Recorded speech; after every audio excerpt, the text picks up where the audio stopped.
This tutorial video will show you how to pair your secondary RFID keypad with your Total Security Wi-Fi main panel. First, enter the main menu. Select Sensors. Next, select Remote.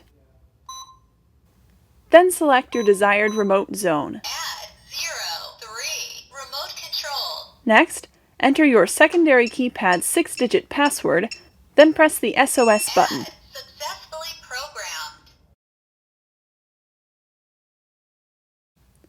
Now that your keypad is paired, you can arm and disarm the system by entering your code, then pressing the lock or unlock button.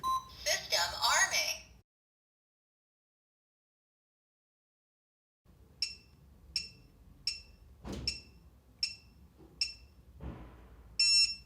System disarming.